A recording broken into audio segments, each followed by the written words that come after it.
Meus filhos, se eu dissesse a vocês que a vida é um mar de rosas, estaria mentindo, e mentira, Deus me livre, nunca foi coisa minha. A verdade, essa sim, é amarga às vezes, mas é a única que liberta a alma. E hoje, aqui, diante de vocês, eu quero libertar a minha. Nunca contei isso a ninguém, nem para o meu Zé, que Deus o tenha, nem para minhas filhas. Guardei tudo aqui dentro, um nó apertado no peito que pesava mais que o mundo. Mas chegou a hora de desatar esse nó e deixar a dor virar pó. Eu era uma menina, mal tinha 12 anos, quando a desgraça bateu na porta da nossa casinha de taipa lá no interior do Ceará, perto de Juazeiro. Lembro como se fosse hoje o cheiro da terra molhada depois da chuva, o coachar dos sapos no brejo e o canto melancólico do sabiá laranjeira. Minha mãe, Maria Flor, era uma santidade, de reza forte e coração puro. Meu pai, Pedro, um homem calado, de poucas palavras, mas com um olhar que falava tudo. Éramos pobres, sim, daquele tipo de pobreza que dói na carne, mas éramos felizes. Tínhamos o que comer, um teto para nos abrigar e o amor que nos unia. Isso era o que importava. Mas a seca chegou, impiedosa, castigando a terra, secando os rios, me matando a plantação. Nossas roças, que antes davam milho e feijão para sustentar a família, viraram pó. A fome apertou, e com ela, o desespero. Meu pai, com a alma em pedaços, via seus filhos definharem, a esperança se esvaindo como água entre os dedos. Minha mãe rezava, chorava e cozinhava o que não tinha, tentando enganar a fome que roía nossas entranhas. Eu via nos olhos deles a angústia, o medo de perder a gente. Foi então que um compadre do meu pai, um tal de seu Antônio, que tinha umas terras mais pro lado da Paraíba e vivia de criar gado, apareceu na nossa porta. Ele vinha todo engravatado, com um cheiro de fumo e sabonete caro que eu nunca tinha sentido. Tinha um sorriso amarelo e um olhar que me dava arrepios. Ele sentou na cadeira de balanço da minha mãe e começou a falar. Falou de dívidas, de como a vida estava difícil para todo mundo, e de uma oportunidade que tinha para nós. Meus pais, coitados, com a faca no pescoço da fome, ouviram cada palavra com a atenção de quem se agarra a um fio de esperança. Ele disse que precisava de uma moça para ajudar na casa, uma mocinha de confiança, para cuidar dos filhos dele e da arrumação. Minha mãe olhou para mim, e eu para ela. Eu era a mais velha das filhas, a que já ajudava em casa, a que não dava trabalho. Meu coração gelou, mas a ideia de ter comida na mesa, de aliviar o fardo dos meus pais, era mais forte que qualquer medo. Eu via o olhar suplicante do meu pai, a resignação da minha mãe. Eles não tinham escolha, e eu sabia disso. No dia seguinte, minha trouxinha estava pronta. Uma saia velha, 2 blusas surradas e a boneca de pano que minha avó tinha feito para mim. Abracei minha mãe e meu pai com toda a força que tinha, sentindo o cheiro deles, o calor dos seus corpos magros. Meus irmãos, pequenos, olhavam sem entender direito o que estava acontecendo.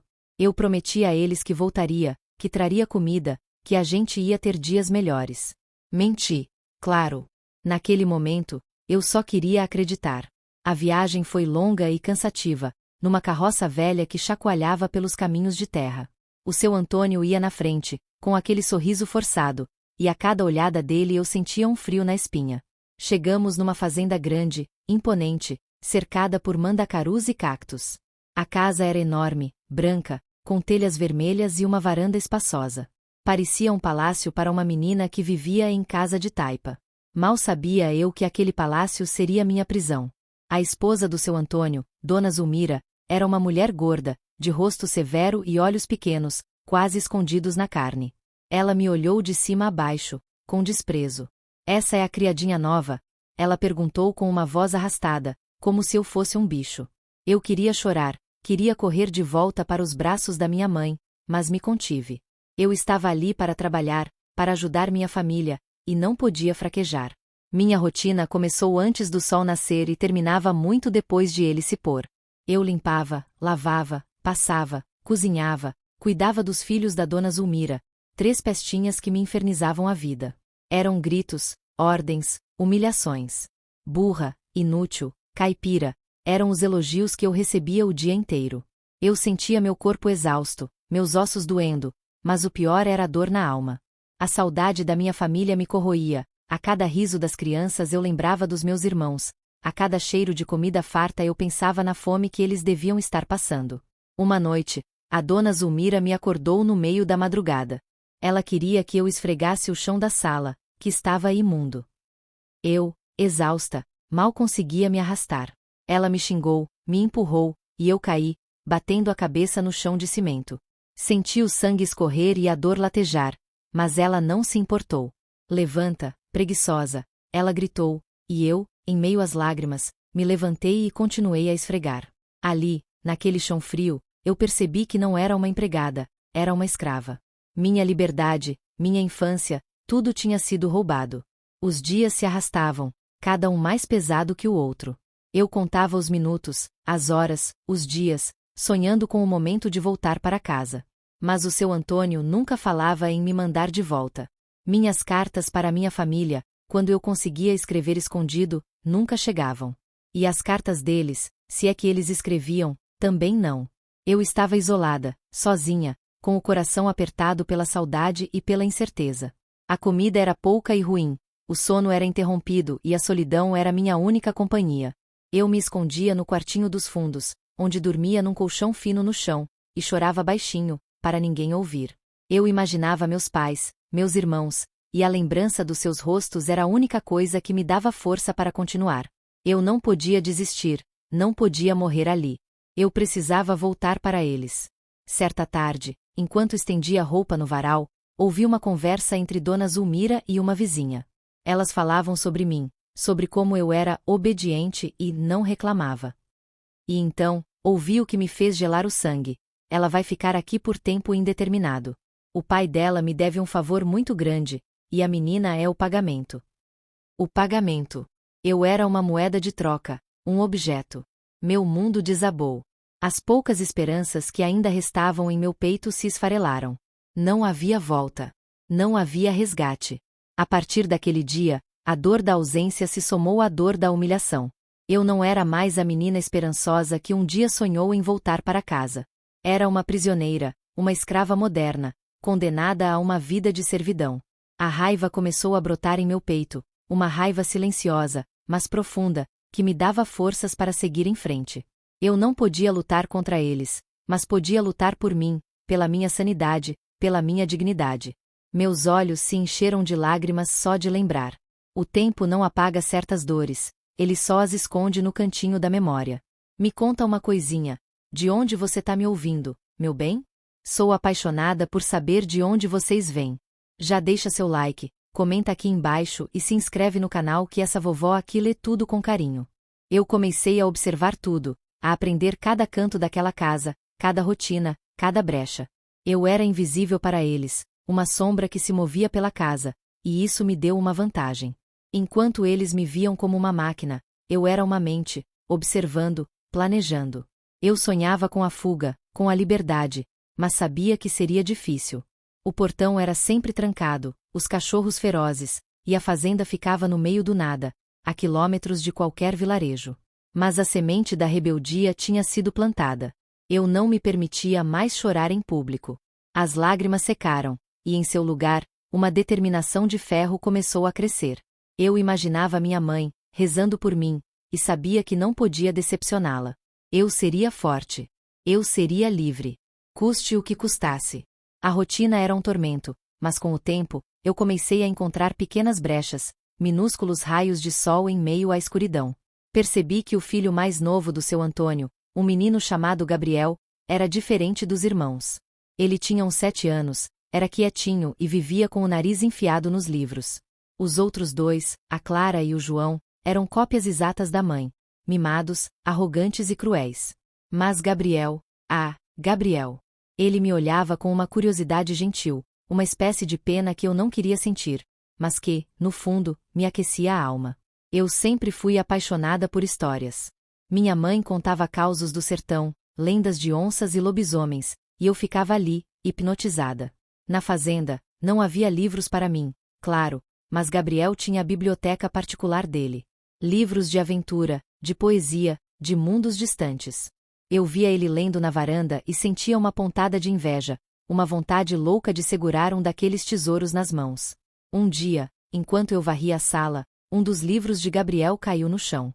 Era um livro de contos de fadas, com capa ilustrada e letras grandes.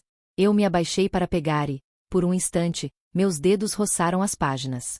Dona Zulmira entrou na sala nesse exato momento. O que você está fazendo com o livro do meu filho, sua vagabunda? Ela gritou, e eu, assustada, larguei o livro. Gabriel, que estava no alto da escada, viu tudo. Ele não disse nada, mas seus olhos me transmitiram uma tristeza profunda. Naquela noite, depois que todos foram dormir, ouvi um barulhinho na porta do meu quartinho. Era Gabriel. Ele me estendeu o livro, o mesmo que tinha caído no chão. Você gosta de histórias? Ele sussurrou, com a voz baixinha. Eu assenti, sem conseguir falar, com os olhos marejados.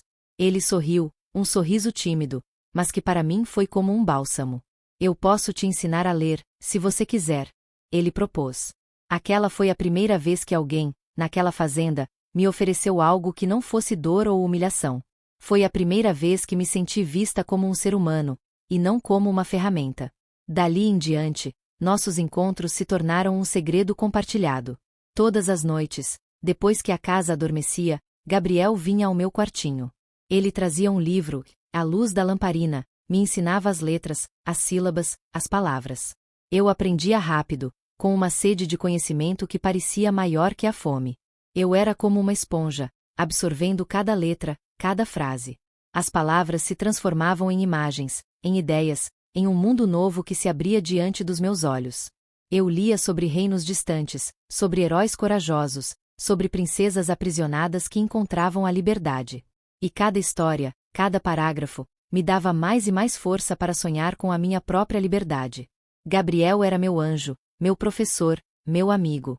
Ele não me via como a criada, mas como alguém que merecia aprender, que merecia sonhar. Nossas aulas noturnas eram um alívio para a alma, um refúgio da crueldade diária. Enquanto eu limpava a casa, lavava a roupa, carregava baldes de água, minha mente viajava para os mundos que Gabriel me apresentava. Eu lia as placas das ruas quando seu Antônio me levava à cidade, as embalagens dos produtos no armazém. Cada palavra decifrada era uma pequena vitória, um passo a mais em direção à minha independência. Eu estava me armando, não com armas, mas com conhecimento. Com o tempo, comecei a entender as contas da fazenda, os números que seu Antônio rabiscava nos papéis. Ele era um homem astuto nos negócios, mas descuidado com seus registros. Eu observava, absorvia, e guardava tudo na memória. Aquela informação, eu sabia, poderia ser útil um dia. O plano de fuga ainda era uma miragem, mas eu estava juntando as peças do quebra-cabeça. Um dia, Dona Zulmira adoeceu. Uma febre alta a derrubou, e ela ficou de cama por dias. A casa virou um caos. Eu, que já fazia a maior parte do trabalho, tive que me desdobrar ainda mais. Cozinhar, cuidar dela, dos filhos, da casa, da roupa. Eu dormia poucas horas, exausta, mas com uma estranha sensação de poder. Era eu quem mantinha a casa funcionando. Sem mim, tudo desmoronaria. Essa percepção me deu um novo tipo de coragem. Durante a doença de Dona Zulmira, seu Antônio ficava mais em casa, mais por perto. E foi aí que o inferno se intensificou. Ele começou a me olhar de um jeito diferente, um olhar que me dava náuseas. Eu tentava evitá-lo, me escondia nos cantos, acelerava o passo, mas ele sempre encontrava um jeito de me encurralar. Eram palavras sussurradas, toques acidentais que me faziam arrepiar de nojo. Eu sentia meu corpo encolher, a alma se encolher de medo e repulsa. Uma noite, enquanto eu lavava a louça na cozinha, ele se aproximou por trás. Senti o cheiro forte de seu perfume e o hálito de cachaça. Suas mãos suadas me agarraram pela cintura, e ele começou a sussurrar coisas imundas em meu ouvido. Meu corpo paralisou. Eu queria gritar, queria lutar, mas o medo me travava. Eu era apenas uma menina, fraca, sem voz, sem ninguém para me defender. Lágrimas quentes escorriam pelo meu rosto, silenciosas, enquanto eu sentia a imundície de suas mãos em mim. Ele me virou para ele, e eu fechei os olhos, esperando o pior. Minha mente gritava, meu coração batia descompassado. Mas então, a voz de Dona Zulmira, fraca, vindo do quarto, o chamou.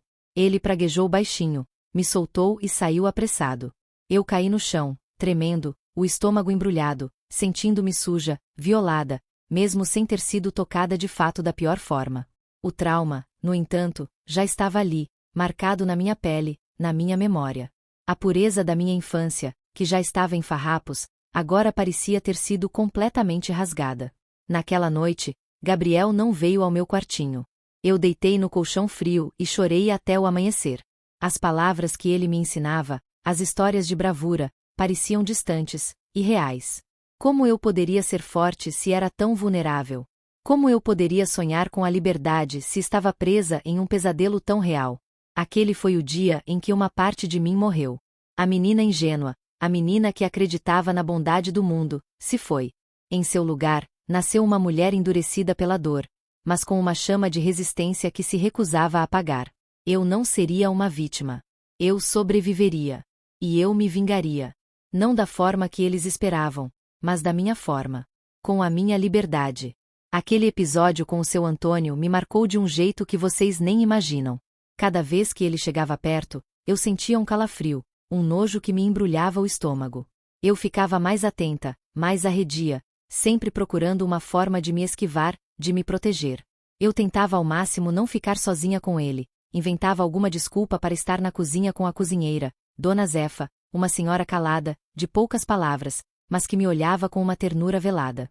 Eu não sabia se ela desconfiava de alguma coisa, mas a sua presença, por mais silenciosa que fosse, me trazia um certo conforto.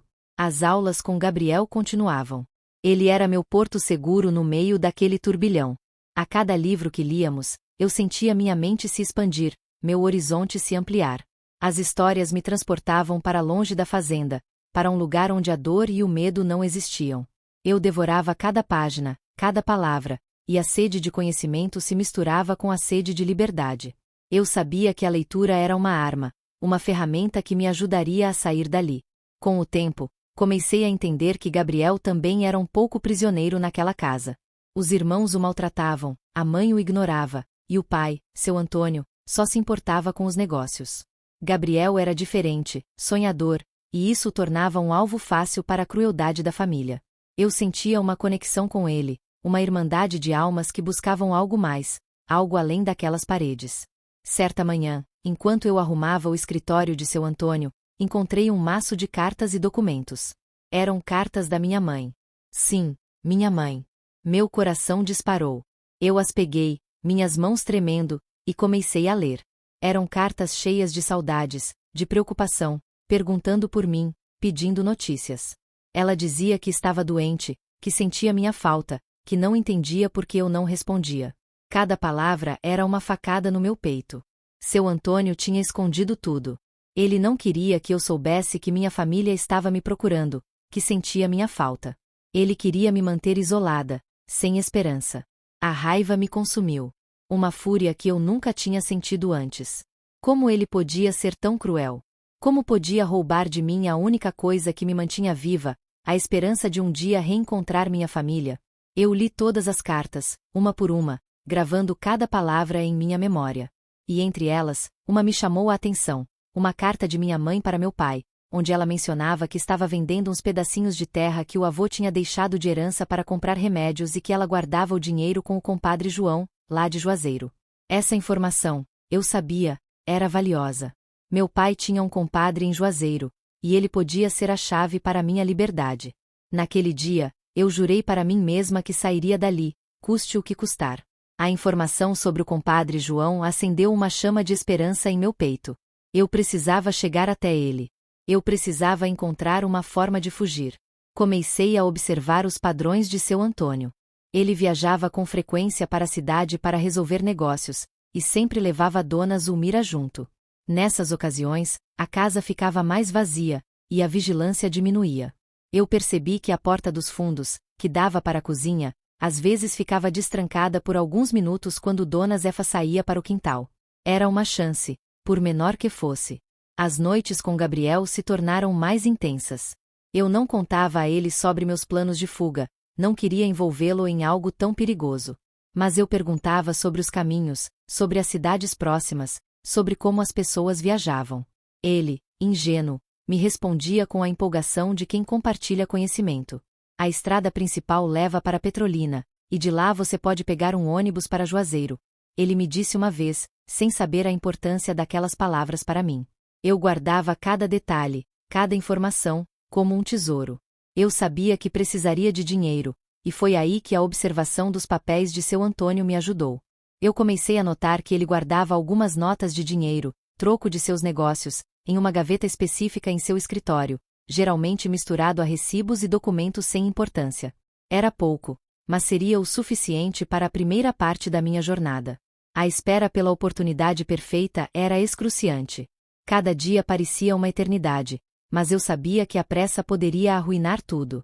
Eu esperava o momento em que seu Antônio e Dona Zulmira estivessem fora, e a casa, com menos gente, se tornasse um pouco mais permeável. E esse dia, finalmente, chegou. Era um domingo de sol forte. Seu Antônio e Dona Zulmira iriam para a cidade resolver um problema urgente, e levariam os 2 filhos mais velhos. Gabriel ficaria na fazenda, doente com uma dor de barriga. Dona Zefa também estaria presente, mas ela tinha o hábito de tirar um cochilo na rede da varanda depois do almoço. A janela da oportunidade estava aberta. Eu me preparei silenciosamente. Guardei a boneca de pano que tinha trazido de casa no fundo da trouxinha, junto com um pedaço de pão e um pouco de rapadura que Dona Zefa me deu sem saber o porquê. À tarde, quando o silêncio da casa se aprofundou e o ronco de Dona Zefa ecoou pela varanda, meu coração disparou. A hora era agora. Fui ao escritório de seu Antônio, com a chave que eu tinha encontrado e guardado por semanas. Abri a gaveta, peguei as poucas notas de dinheiro, e fechei tudo novamente, sem deixar rastros. Meus pés descalços mal faziam barulho no chão de tábua. Fui até o quartinho, vesti a roupa mais simples que tinha e peguei a trouxinha. Cheguei à porta dos fundos. Ela estava encostada, não trancada. Respirei fundo, sentindo o ar quente do sertão entrar nos meus pulmões. Olhei para trás, para a casa que tinha sido minha prisão por tanto tempo. Meus olhos marejaram, mas eu não me permiti chorar. Eu estava livre. Ou quase. Dei o primeiro passo para fora, sentindo a terra quente sob meus pés. O sol castigava, mas a sensação de liberdade era mais forte que qualquer calor. Eu comecei a correr, sem olhar para trás, em direção à estrada principal. Eu sabia que os cachorros poderiam me seguir, que seu Antônio poderia voltar a qualquer momento. O medo me impulsionava, mas a esperança de reencontrar minha família me dava asas. Eu não sabia o que o futuro me reservava, mas sabia que, a partir daquele momento, a minha vida seria minha. E de mais ninguém. Eu corri como nunca tinha corrido na vida. Meus pés descalços sentiam a quentura da terra, as pedras miúdas que machucavam, mas a adrenalina me impulsionava. Eu não olhava para trás, apenas para frente, para o horizonte incerto, mas que representava a liberdade. O sol estava a pino, castigando a pele, e a sede começava a apertar minha garganta, mas a ideia de voltar para aquela fazenda era mais assustadora do que qualquer cansaço. Lembrei-me das aulas com Gabriel, das direções que ele me deu, das histórias de gente que atravessava o sertão a pé, em busca de uma vida melhor. Eu não era diferente. Eu estava em busca da minha vida, da minha dignidade. Depois do que pareceram horas, avistei uma estrada de chão batido, mais larga, com marcas de pneus de carroça e até de algum carro. Era a estrada principal, aquela que Gabriel tinha falado, a que levaria a Petrolina. Minhas pernas doíam, o corpo pedia trégua, mas o coração pulsava com uma força renovada. Eu estava no caminho certo. Andei por essa estrada por um tempo que não sei precisar. O sol começou a baixar, tingindo o céu de laranja e roxo. A paisagem era de sertão, mandacaros, catingueiras, poeira. A solidão da estrada era imensa, mas não me dava medo. Pelo contrário, era um alívio não ouvir mais os gritos da Dona Zulmira ou sentir o olhar asqueroso do seu Antônio. Quando a noite caiu de vez, e a lua cheia iluminou o caminho, ouvi um barulho de carro se aproximando. Meu corpo gelou. Era seu Antônio. Ele tinha percebido minha fuga. Meu coração disparou. Eu me joguei no meio do mato, me escondendo atrás de uns arbustos secos. O carro passou por mim, levantando uma nuvem de poeira. Não era o carro dele. Era um caminhão velho, carregado de frutas, que seguia na mesma direção que eu. O motorista, um homem barbudo com chapéu de palha, parecia um gigante no volante. A fome e a sede começaram a ficar insuportáveis. O pedaço de pão e rapadura já tinham ido embora há muito tempo. Eu estava exausta, os pés em carne viva. Avistei uma luz no meio do nada. Uma casinha simples, com uma fumaça saindo do fogão a lenha. Meu instinto me disse para ir até lá. Com o coração na mão, me aproximei da casinha. Uma senhora de cabelos brancos, com o rosto marcado pelo sol, estava sentada na varanda, costurando um pano. Ela me olhou, e eu senti um misto de medo e esperança. Boa noite, minha filha, ela disse, com uma voz doce, que parecia música para os meus ouvidos. O que uma menina linda feito você faz sozinha por essas bandas a essa hora? Eu não conseguia mentir. A verdade jorrou de mim como um rio. Contei tudo: a seca, a fome, a oportunidade na fazenda, a escravidão, as cartas da minha mãe, a fuga. Ela ouviu tudo com atenção, sem me interromper, com os olhos marejados. Ao final, ela me abraçou, um abraço apertado, materno, que me fez chorar pela primeira vez desde que saí da fazenda. Chorei por tudo que tinha passado, por tudo que tinha perdido, mas também por ter encontrado um refúgio, um porto seguro. A mulher se chamava Dona Josefa, e morava sozinha naquela casinha simples. Ela me deu comida, água, e um lugar para dormir. O cheiro da galinha caipira com pirão, o sabor da água fresca, o macio da cama de palha. Tudo parecia um sonho depois de tanto tempo de privação. Dona Josefa me contou que era parteira, e que seu marido tinha morrido há muitos anos. Ela vivia da sua roça e do pouco que ganhava ajudando as mulheres da região. Na manhã seguinte, Dona Josefa me deu uma roupa limpa e um par de sandálias velhas, mas que me serviram. Ela me disse para ter cuidado, que o mundo lá fora era perigoso para uma menina sozinha. E me deu uma pequena quantia em dinheiro, para as passagens, ela disse. Eu agradeci com lágrimas nos olhos, prometendo que um dia eu voltaria para retribuir sua bondade. Deixei a casa de Dona Josefa com o coração mais leve, mas com a cabeça cheia de planos. Eu precisava chegar a Petrolina. Dali, pegaria um ônibus para Juazeiro. A cada passo, eu sentia a força da esperança me impulsionando. Eu não estava mais sozinha. Tinha um anjo da guarda, Dona Josefa, e a memória de Gabriel, meu professor e amigo, em meu coração. Cheguei a Petrolina no fim da tarde. A cidade era grande, cheia de gente, de carros, de barulho. Eu me sentia como um peixe fora d'água, assustada com tanta movimentação. Fui direto para a rodoviária, perguntando por um ônibus para Juazeiro.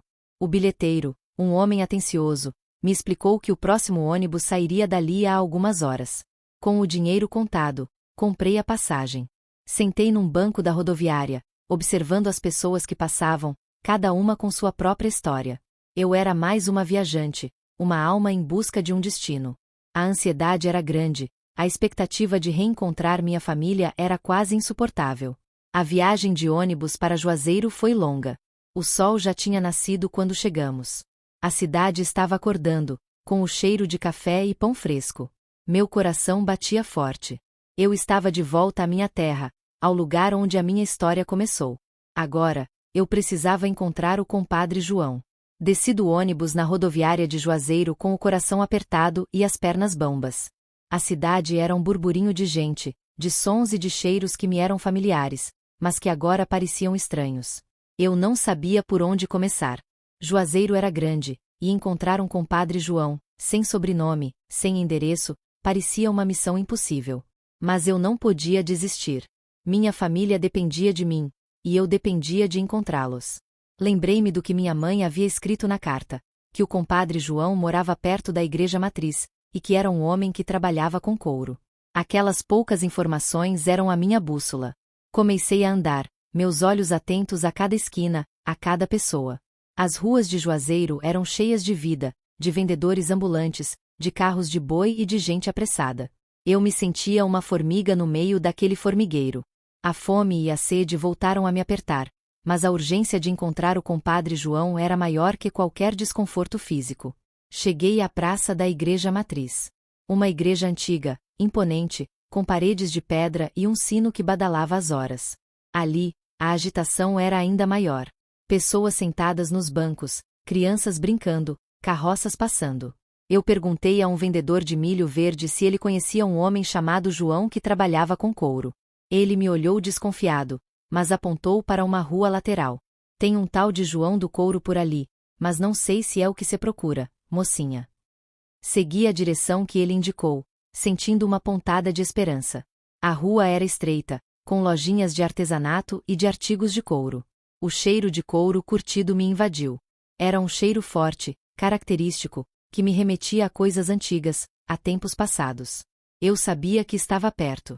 Avistei uma pequena oficina, com couros pendurados na porta e ferramentas de trabalho sobre uma bancada. Um homem de meia idade, com as mãos calejadas e o rosto marcado pelo sol, trabalhava concentrado em um pedaço de couro. Era ele. Eu senti.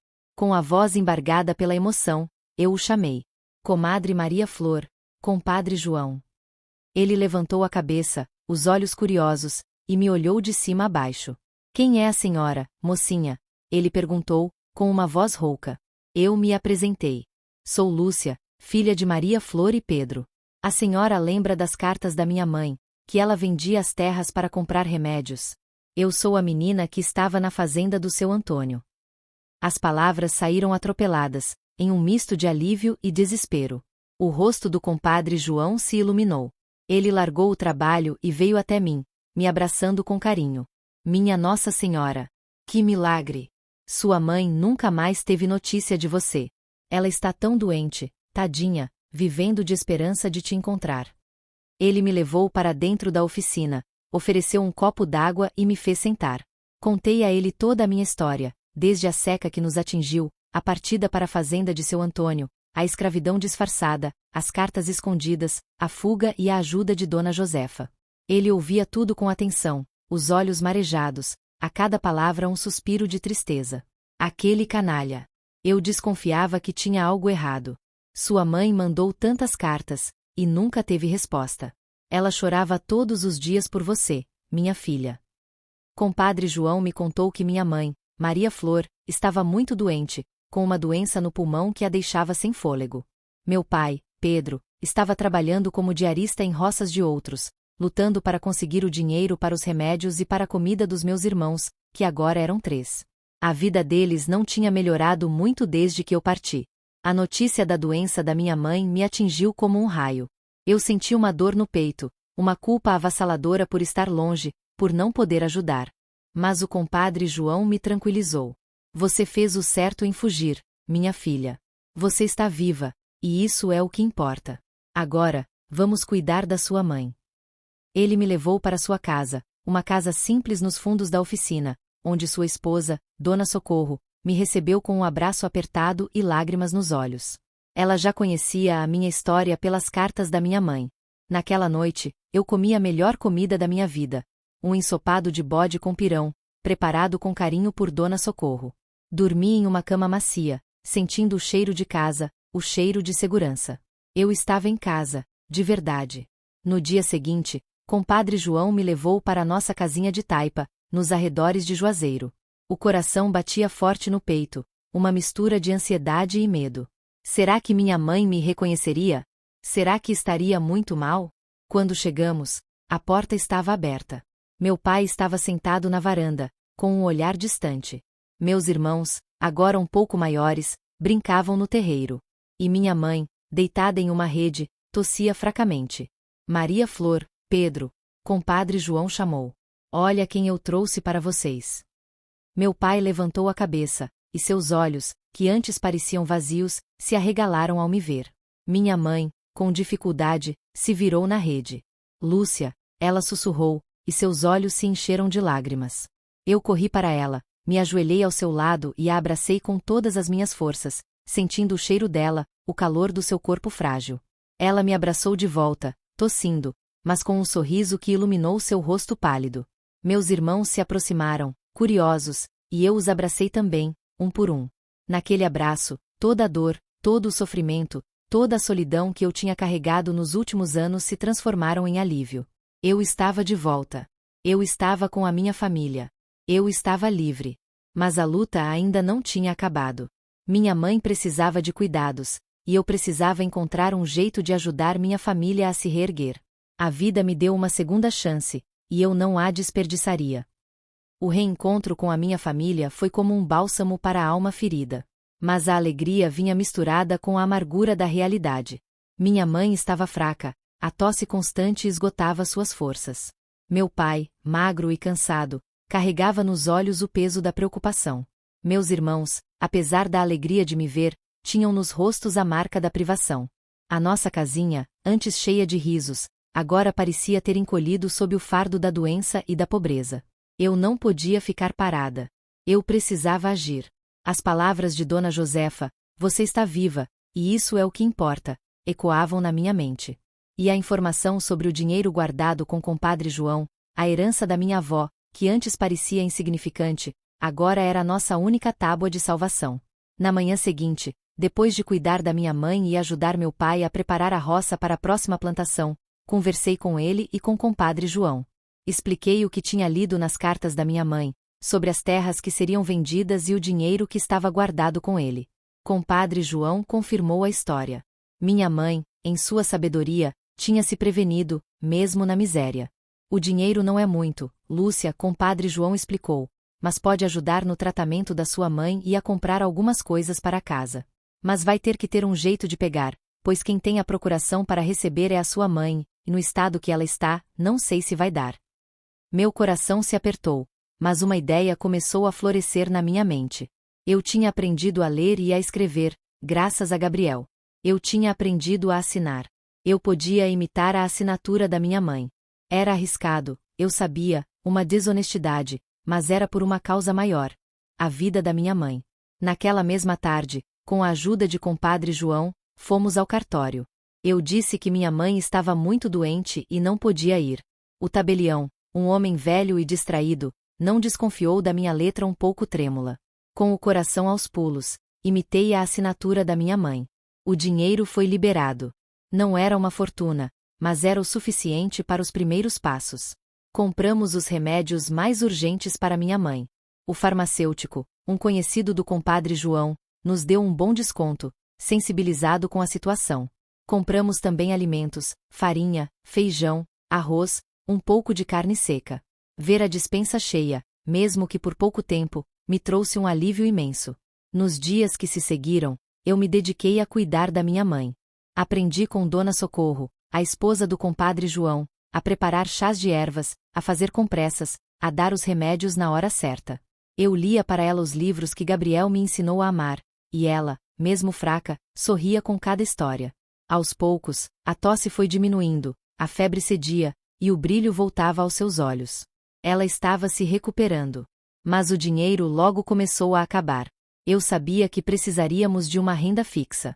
Meu pai continuava trabalhando de diarista, mas o serviço era incerto e pagava pouco. Meus irmãos eram muito novos para trabalhar. A responsabilidade caiu sobre mim, a mais velha.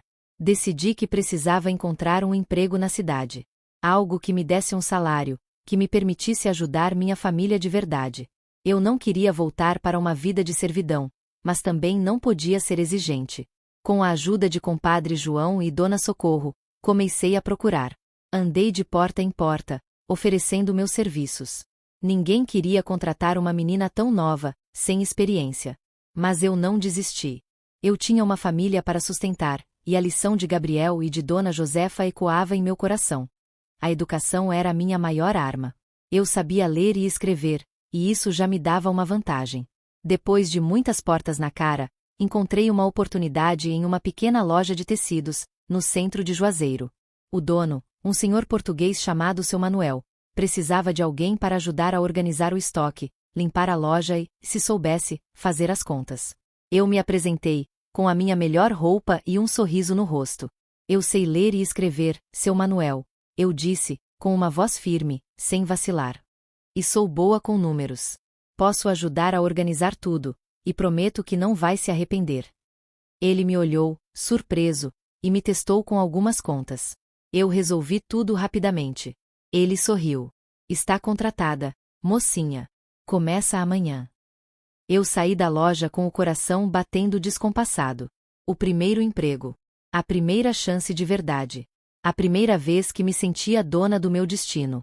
A felicidade era tamanca que nem o cansaço dos pés doía.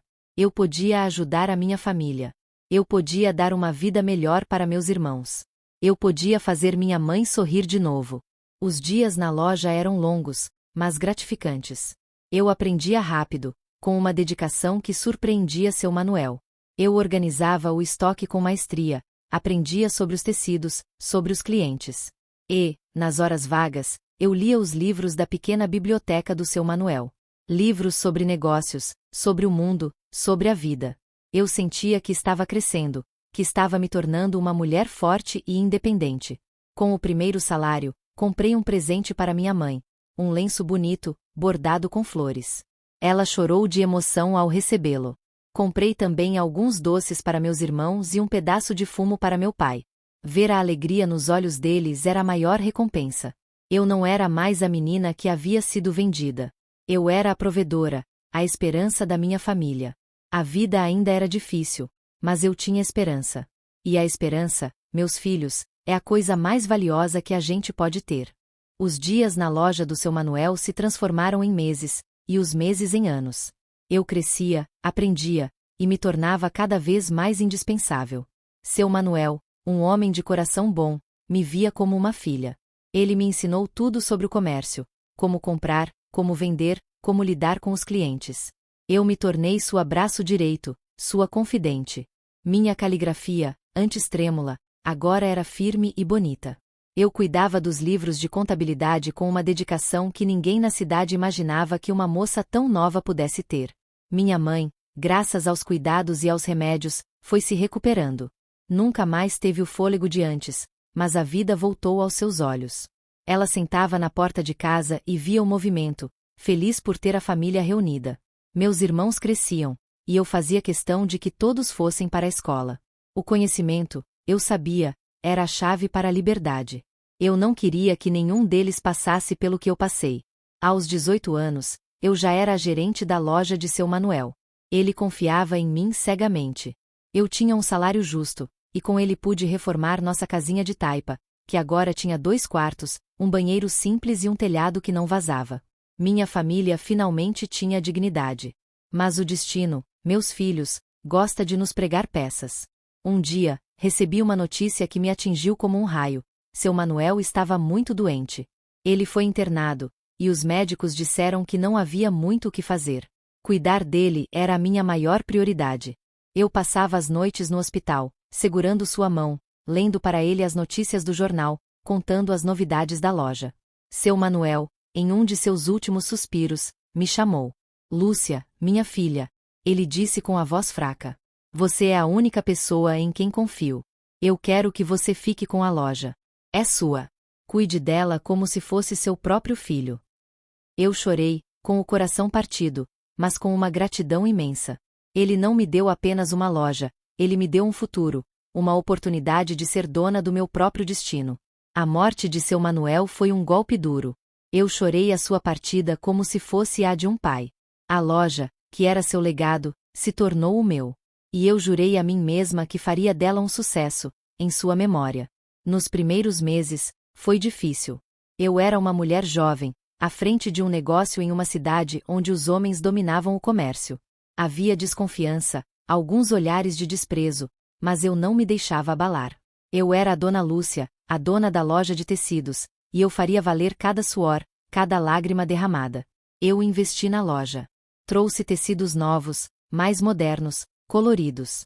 Contratei algumas moças para ajudar, ensinando a elas tudo o que eu sabia. Eu era justa, mas exigente. Eu queria que a loja de seu Manuel continuasse sendo um lugar de prosperidade e respeito. E ela prosperou. A loja se tornou um ponto de encontro para as mulheres da cidade. Elas vinham comprar tecidos, mas também para conversar, para desabafar, para pedir conselhos. Eu ouvia todas com atenção, e me tornei uma espécie de confidente para muitas delas. Eu contava a minha história, com cuidado, sem revelar todos os detalhes, mas o suficiente para que elas entendessem a minha luta, a minha superação. Minha história inspirava, e isso me dava uma força que eu nunca imaginei ter. Foi nesse período que eu conheci José. Zé. Ele era um homem simples, carpinteiro de mão cheia, que veio à loja para comprar uns tecidos para sua esposa, que estava grávida. Ele era calado, mas seus olhos transmitiam uma bondade que me atraiu desde o primeiro momento. Ele não me via como a dona da loja, mas como a Lúcia, a mulher que ele admirava. Nossos encontros na loja se tornaram frequentes. Ele sempre encontrava uma desculpa para passar por lá, para conversar um pouco. Ele me ouvia com atenção quando eu falava do meu trabalho, dos meus sonhos. E eu ouvia com carinho as histórias da sua vida simples, dos seus projetos de carpintaria. Ele me fazia rir, me fazia sentir leve, algo que eu não sentia há muito tempo. Zé era um homem bom, de princípios, trabalhador. Ele me trouxe paz, uma tranquilidade que eu nunca imaginei que pudesse ter depois de tudo que passei. Ele me via com os olhos do coração, e eu via nele a segurança que eu sempre busquei.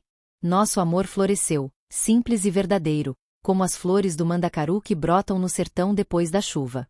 Nós nos casamos em uma cerimônia simples, na igreja matriz de Juazeiro.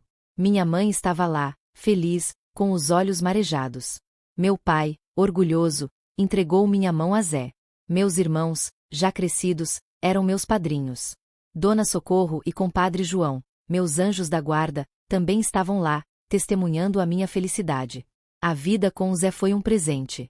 Tivemos 2 filhos, 2 meninas lindas, a Maria e a Clara, que trouxeram luz e alegria para nossa casa. Eu continuei trabalhando na loja, mas agora tinha Zé ao meu lado, dividindo os fardos e as alegrias. Ele era um pai maravilhoso, um marido amoroso, um companheiro para todas as horas. Eu olhava para minha vida, para minha família, para minha loja, e sentia uma gratidão imensa. A menina escravizada, a menina que fugiu do inferno, havia se tornado uma mulher forte, independente, feliz.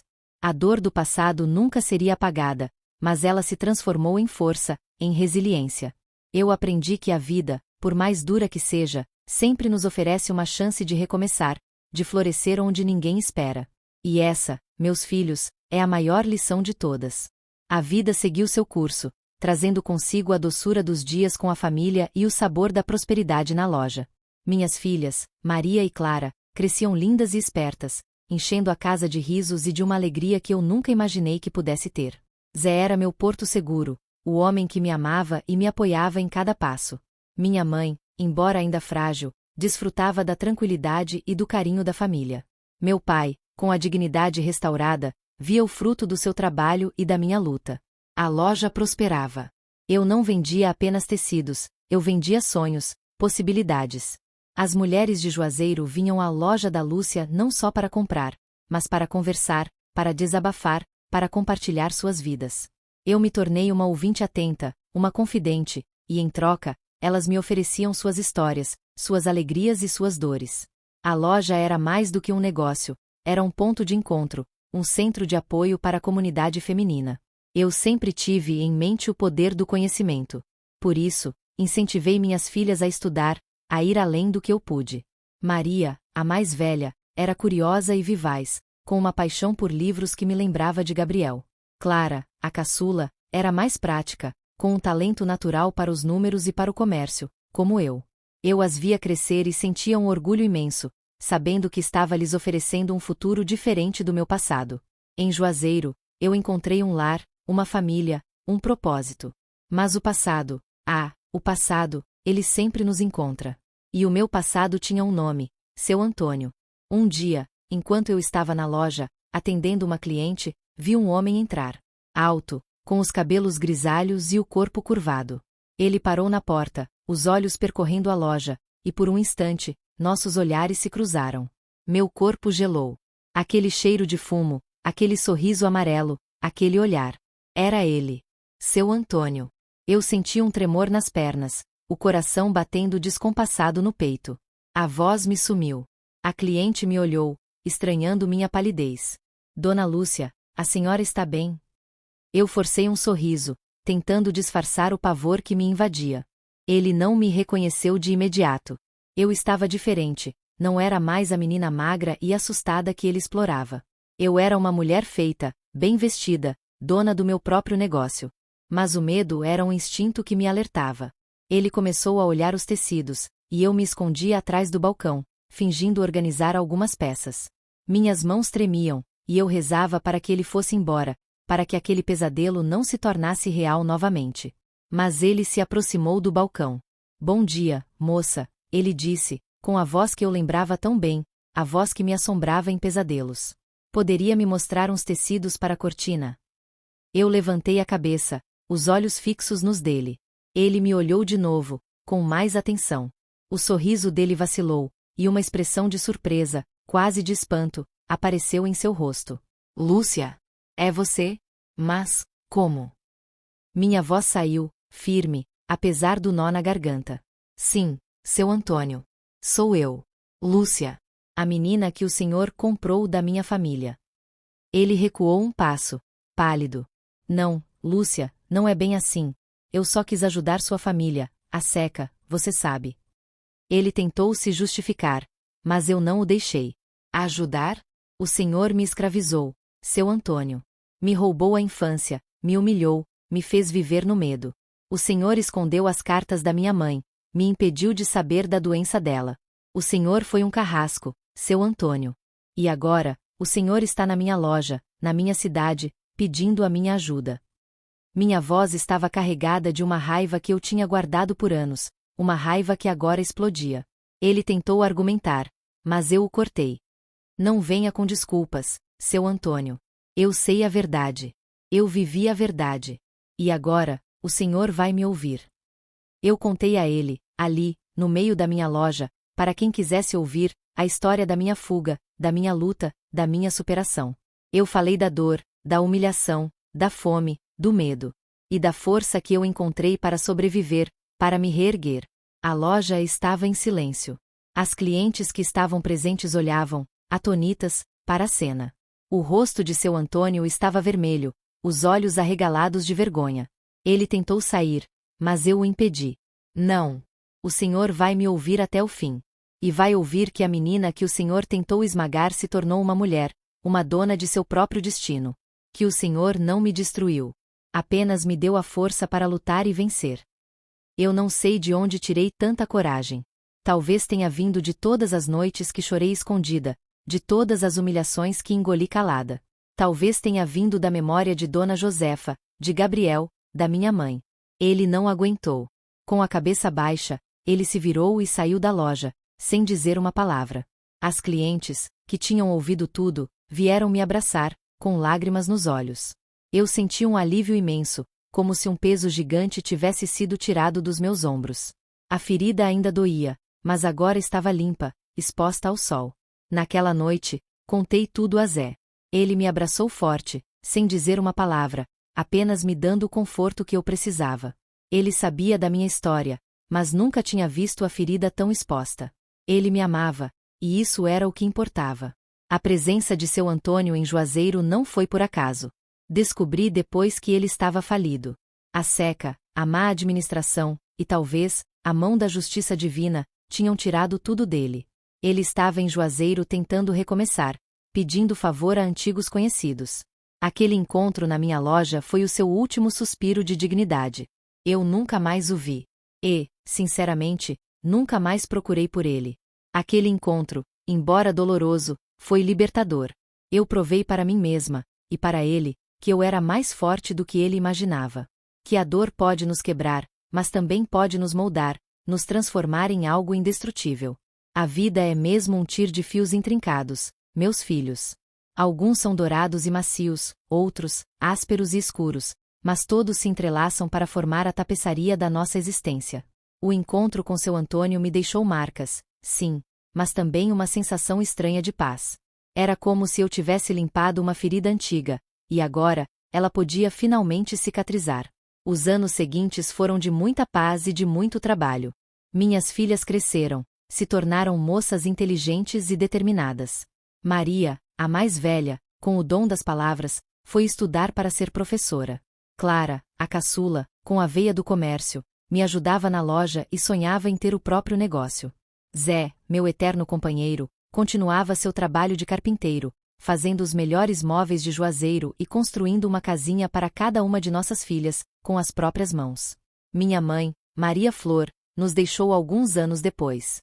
Partiu em paz, serena, com a certeza de que havia cumprido sua missão.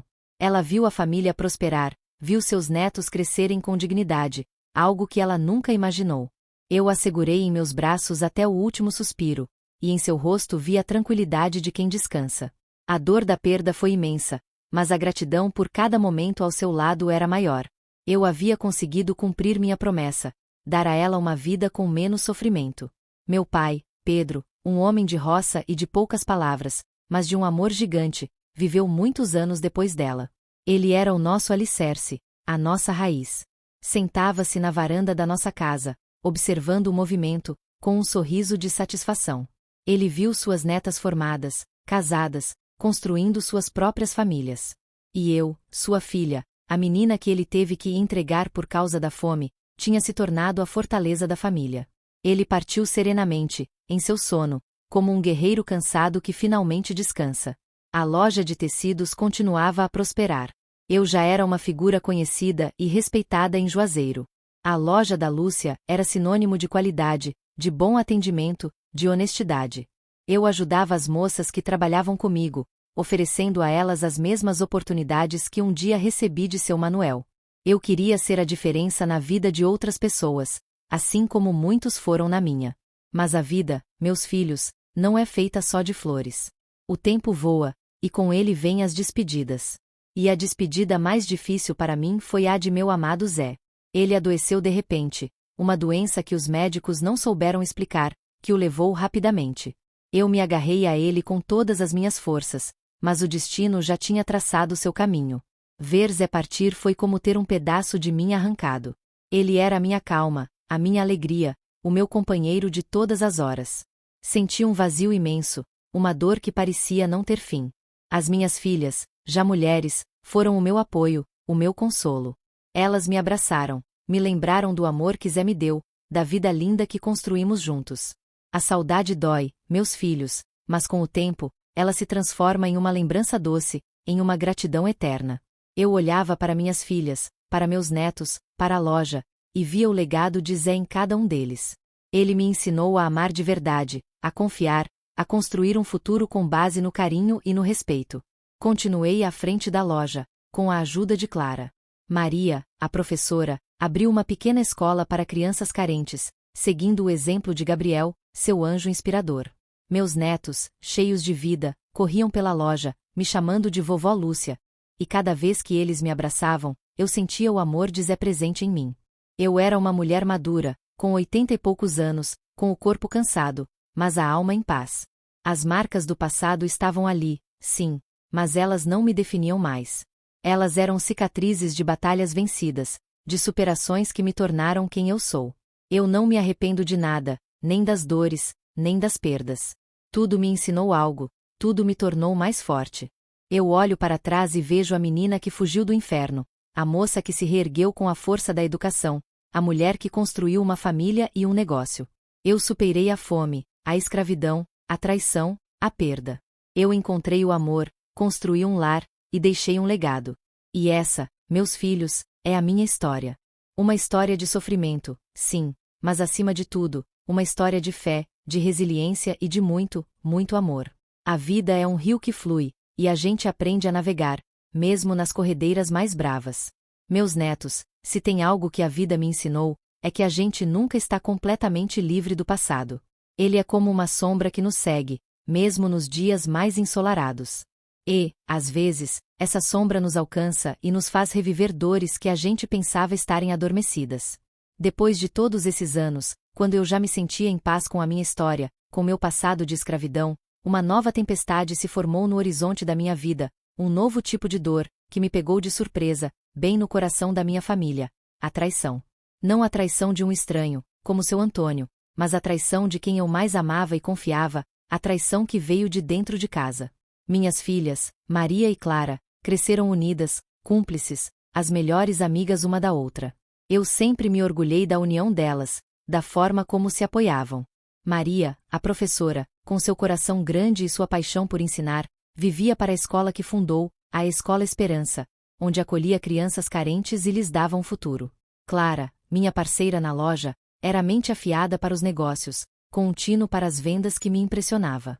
Ela era a minha sucessora natural, a quem eu ensinei tudo o que sabia sobre o comércio. A loja prosperava cada vez mais, virou um verdadeiro ponto de referência em Juazeiro. Eu já estava mais velha, e passei a maior parte das responsabilidades para Clara, que tocava o negócio com maestria. Eu confiava nela de olhos fechados. Ela era minha filha, minha herdeira, meu braço direito. Mas a ambição, meus filhos, é uma erva daninha que cresce no coração da gente, e às vezes, se espalha e contamina tudo ao redor. Eu não percebi os primeiros sinais, as pequenas mudanças no comportamento de Clara. Ela começou a ficar mais distante, mais fechada. Passava mais tempo no escritório, fechada com os livros de contabilidade, e se esquivava quando eu tentava conversar sobre os números da loja. Eu pensava que era cansaço, o peso da responsabilidade, e a apoiava em tudo. Até que Maria, minha filha mais velha, a professora, veio me procurar com os olhos marejados. Ela estava estranha há alguns dias, pensativa, e eu já tinha percebido que algo a incomodava. Mãe, ela disse, com a voz embargada, eu preciso te contar uma coisa, mas prometa que vai me ouvir até o fim, e que vai manter a calma. Meu coração gelou. Eu sabia que vinha bomba. Sentei-a ao meu lado, peguei em suas mãos, e pedi que ela falasse. E o que ela me revelou foi um golpe mais forte que qualquer um que o seu Antônio pudesse ter me dado. Clara, minha filha caçula, a quem eu confiei meu legado, estava roubando da loja. Não eram pequenas quantias, eram valores altos, tirados dos lucros da empresa ao longo de meses, talvez anos. Maria, por ser professora e ter acesso a alguns documentos da escola que tinham relação com a loja, notou as inconsistências nos extratos bancários e nas movimentações financeiras. Ela, com sua inteligência e senso de justiça, começou a investigar por conta própria, comparando os livros da loja com os extratos bancários e os pagamentos feitos pelos fornecedores. A dor foi indescritível. Uma dor que corroeu minha alma, que me fez duvidar de tudo que eu acreditava. Minha própria filha, a quem eu ensinei sobre honestidade, sobre trabalho duro, estava me traindo, roubando o fruto de uma vida inteira de sacrifícios. A loja, que era o meu orgulho, o meu refúgio, o símbolo da minha superação, estava sendo saqueada por dentro. Eu não queria acreditar. Eu defendi Clara, tentei encontrar uma explicação, uma justificativa. Não, Maria, deve haver um engano. Sua irmã jamais faria isso. Ela é minha filha, ela sabe o valor do que construímos. Mas Maria me mostrou as provas, extratos bancários, recibos falsificados, transferências para contas desconhecidas. Tudo ali, em preto e branco, a realidade crua e cruel. Meu mundo desabou de novo. A dor da escravidão era física, mas essa era uma dor na alma, uma traição que corroía o coração. A confiança, algo tão precioso, estava em pedaços. Eu chorei, chorei como não chorava desde a morte de Zé, desde os tempos da fazenda. Mas essas lágrimas eram diferentes, eram lágrimas de decepção, de amargura. Clara negou tudo no início. Disse que Maria estava com inveja, que queria me prejudicar. Mas as provas eram irrefutáveis. Quando a confrontei com os documentos, com os números, ela finalmente se quebrou. Chorou, pediu perdão, disse que se sentia pressionada, que queria ter uma vida de luxo, que não conseguia sustentar o padrão de vida dos amigos. Desculpas esfarrapadas que não justificavam a dor que ela me causou. A decisão foi a mais difícil da minha vida. Como uma mãe pode punir uma filha? Mas como uma mãe pode permitir que uma filha destrua o que foi construído com tanto suor e sacrifício? A justiça, eu sabia, precisava ser feita, não só pela loja, mas pela moral da nossa família, pela minha própria dignidade. Tomei a decisão com o coração sangrando. Afastei Clara da gerência da loja. Contratei um gerente de confiança e refiz toda a contabilidade, com a ajuda de Maria. E o mais doloroso, decidi que Clara precisaria arcar com as consequências de seus atos. Eu não a entregaria à polícia, não a faria sofrer a vergonha pública, mas ela teria que devolver cada centavo, trabalhar para reparar o dano que causou. E, por um tempo, ela não teria mais acesso à loja. A ferida na família foi profunda. Clara se afastou, envergonhada, ressentida. Maria, por outro lado, se mostrou ainda mais forte, mais leal. Ela foi o meu alicerce naquele momento de dor, a minha bússola moral. Aqui no Contos Perdidos da Vovó você vai ouvir histórias que doem, mas que também curam. Então já se inscreve, meu amor, e vem fazer parte da nossa família. A traição de Clara me ensinou que nem todo monstro tem chifres e ridentes. Às vezes, o monstro veste a pele de quem a gente mais ama. Mas também me ensinou que o amor de uma mãe, por mais ferido que esteja, ainda é capaz de tentar curar, de dar uma nova chance, mesmo quando a dor parece insuportável. E que, no final das contas, a verdade sempre vem à tona. E é só ela que liberta. A dor da traição de Clara, meus filhos, foi um espinho fincado na carne, mas eu, que já tinha aprendido a sobreviver a tantas outras dores, não podia me permitir afundar. A vida, ela me ensinou, é um recomeço constante. E a família, por mais ferida que esteja, sempre vale a luta. O afastamento de Clara foi doloroso para todos. Ela se mudou para uma cidade vizinha, em busca de um novo começo, como ela dizia. Mas eu sabia que o novo começo só viria quando ela olhasse para dentro, para o mal que tinha feito, e se arrependesse de verdade. Eu mandava notícias através de Maria, que tentava manter a ponte, mas Clara parecia ensimesmada em sua própria dor e vergonha. Enquanto isso, a loja continuou sendo meu refúgio. Eu me dedicava a ela com mais afinco ainda, como se o trabalho pudesse curar as feridas da alma. O gerente que contratei, um jovem honesto e dedicado chamado Marcos, se mostrou um verdadeiro achado. Ele trouxe novas ideias, modernizou alguns processos, e a loja floresceu ainda mais. Maria, minha filha primogênita, minha rocha, continuou sendo meu porto seguro. Sua escola, a Escola Esperança, crescia a cada dia, e ela se dedicava de corpo e alma a cada criança, ensinando não só as letras, mas também os valores de honestidade e empatia. Ela era a prova de que a bondade e a justiça sempre prevalecem. Com o tempo, eu senti que precisava de mais do que apenas a loja. Eu tinha uma história, uma vida de lutas e superações, e sentia um desejo profundo de compartilhar essa história, de inspirar outras mulheres, de mostrar que é possível se reerguer, mesmo depois das maiores tempestades. Foi então que comecei a dar palestras, pequenas rodas de conversa, em associações de mulheres, em igrejas, em escolas. Eu falava da seca, da fome, da minha partida para a fazenda, da escravidão. Falava do medo, da solidão, da humilhação. Mas falava, acima de tudo, da força que encontrei na leitura, no conhecimento, na bondade de pessoas como Dona Josefa e Gabriel.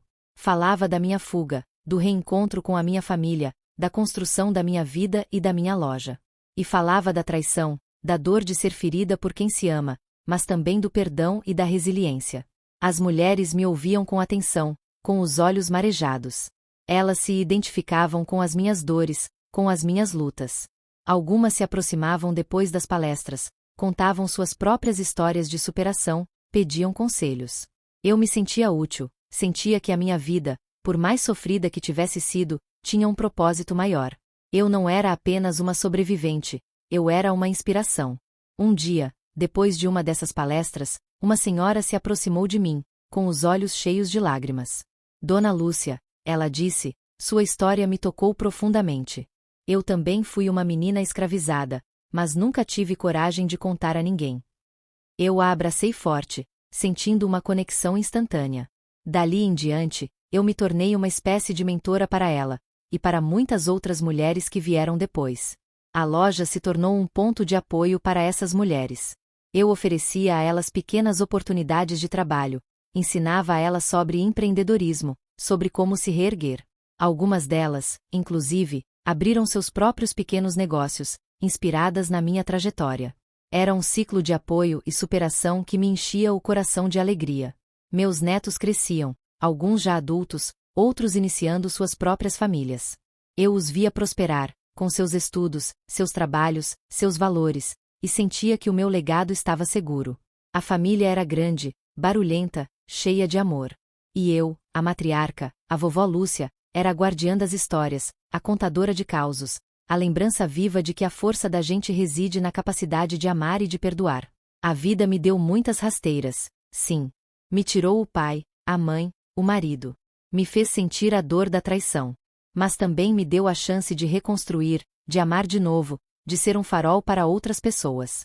E é por isso que hoje, aqui, diante de vocês, eu abro meu coração, para que minha história não seja apenas a minha, mas a de todos aqueles que buscam a força para florescer, mesmo no deserto.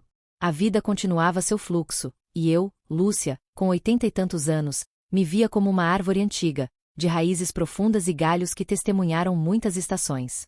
A loja, agora sob a gerência de Marcos e com a ajuda da minha neta mais velha, Ana, filha de Clara, se mantinha próspera. Ana, ao contrário da mãe, tinha um brilho nos olhos de quem quer aprender e fazer o certo. Eu via nela uma chance de reescrever a história, de curar as feridas. Clara, minha filha caçula, continuava distante. As notícias que chegavam por Maria eram de uma vida instável, de empregos que não duravam, de uma busca incessante por algo que ela parecia nunca encontrar. Meu coração de mãe, claro, doía, mas eu sabia que cada um tem seu próprio caminho para a redenção. Eu rezava por ela, sempre, pedindo a Deus que a iluminasse. A Escola Esperança de Maria era um farol em Juazeiro. Ela se dedicava de corpo e alma, e as crianças a amavam. Era lindo ver o trabalho dela, a forma como ela transformava vidas através da educação. Eu, muitas vezes, ia para lá, sentava no pátio e observava o burburinho dos pequenos, sentindo uma paz imensa. Com o passar dos anos, comecei a sentir o peso da idade. As pernas já não eram as mesmas, a vista um pouco embaçada, mas a mente continuava afiada, com todas as memórias guardadas, como um baú de tesouros e cicatrizes. Eu passava mais tempo em casa, na minha cadeira de balanço, bordando e ouvindo os causos dos meus netos e bisnetos. A casa, sempre cheia de gente, era a minha maior alegria. Foi em um desses dias, tranquila na minha varanda, que recebi uma visita inesperada. Uma mulher. Magra, com o rosto marcado pelo tempo e pelos sofrimentos. Ela se aproximou hesitante, os olhos marejados. Eu a observei, tentando reconhecê-la. E então, um nome veio à minha mente. Dona Josefa. É a senhora? Ela sorriu, um sorriso cansado, mas cheio de ternura. Sou eu mesma, minha filha. Lúcia. Vim de longe para te ver. Meu coração disparou. Abraçamo-nos forte, um abraço que trazia de volta todas as lembranças, todo o carinho, toda a gratidão que eu sentia por aquela mulher que me salvou quando eu era apenas uma menina em fuga. Dona Josefa me contou sua vida. Que havia continuado como parteira, ajudando as mulheres do sertão. Que a vida não tinha sido fácil, mas que ela nunca perdeu a fé. Ela queria me ver, queria saber como eu estava, como minha vida tinha se transformado. E eu, com alegria e emoção, contei a ela tudo. Sobre a loja, sobre Zé, minhas filhas, meus netos, as palestras, a traição de Clara, e a minha paz reencontrada. Ela ouviu tudo com atenção, com a sabedoria dos anos em seu olhar. Eu sabia, Lúcia, ela disse, segurando minhas mãos. Eu sabia que você ia longe. Você tinha uma luz diferente nos olhos, uma força que poucas pessoas possuem. Suas palavras eram um bálsamo para a minha alma. Era como fechar um ciclo, reencontrar um pedaço do meu passado que eu tanto amava. Dona Josefa ficou alguns dias em minha casa, e eu a tratei com todo o carinho e respeito que ela merecia. Conversamos por horas, rimos, choramos. Ela me contou histórias do sertão, e eu a ouvi com a mesma paixão de quando era criança. Sua presença me trouxe uma leveza, uma sensação de completude. Mas a visita dela também reacendeu uma chama em meu peito. A chama da memória de Gabriel. Eu nunca mais tive notícias dele. Aquele menino, meu anjo, meu professor, que abriu as portas do conhecimento para mim. Onde estaria ele? Como estaria sua vida? Eu sabia que seria difícil encontrá-lo depois de tantos anos. A fazenda de seu Antônio, eu soube por terceiros, tinha sido vendida e os antigos moradores se espalharam. Mas a curiosidade, a vontade de agradecer, de reencontrar aquele que me mostrou um mundo novo, era mais forte do que qualquer dificuldade.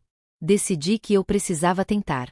Contei a Maria e a Clara, que eu visitava de vez em quando na cidade vizinha, tentando uma reaproximação, sobre o meu desejo de encontrar Gabriel. Maria, com sua alma generosa, me apoiou de imediato. Clara, por sua vez, estava mais preocupada com os seus próprios problemas e não deu muita atenção. Minha neta Ana, a filha de Clara, que trabalhava comigo na loja, se ofereceu para me ajudar. Ela era jovem, ligada às novidades, e sabia como procurar informações. Juntas, começamos uma jornada ao passado em busca de um anjo que marcou minha vida para sempre. Eu não sabia se o encontraria, mas a esperança, essa sim, eu nunca perdi. A busca por Gabriel, meus filhos, era como procurar uma agulha num palheiro, mas a chama da esperança me impulsionava. Ana, minha neta, com sua persistência e familiaridade com essas coisas novas de internet, começou a vasculhar registros antigos, listas telefônicas, até mesmo artigos de jornal da época. Era uma tarefa minuciosa, que exigia paciência, e ela a fazia com um carinho que me emocionava. Eu passava minhas tardes na sala, ao lado de Ana, enquanto ela mexia em seu computador, o aparelho que para mim parecia mágico. Ela me explicava o que fazia, me mostrava fotos de pessoas com nomes parecidos, e eu revivia cada memória de Gabriel, do seu sorriso tímido, das suas mãos segurando os livros, da sua voz suave me ensinando as letras. Dias se transformaram em semanas, e semanas em meses. A gente ligava para pessoas, mandava cartas para endereços antigos, sem sucesso. A fazenda de seu Antônio, eu já sabia, tinha sido vendida para uma família de empresários de São Paulo, e os antigos funcionários haviam se espalhado por aí. Parecia que Gabriel havia sumido no tempo. Comecei a desanimar um pouco, confesso. A idade pesava, e a frustração de não encontrar meu anjo me deixava triste.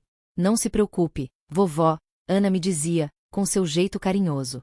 A gente vai encontrar ele. Eu tenho certeza. E a fé dela me dava forças para continuar. Um dia, Ana encontrou um artigo de jornal antigo, de uma pequena cidade do interior de Alagoas. O artigo falava sobre um médico que havia se formado com louvor e que estava abrindo um posto de saúde na região. O nome? Gabriel. E o sobrenome era o mesmo da família de seu Antônio. Meu coração disparou. Era ele. Eu tinha certeza.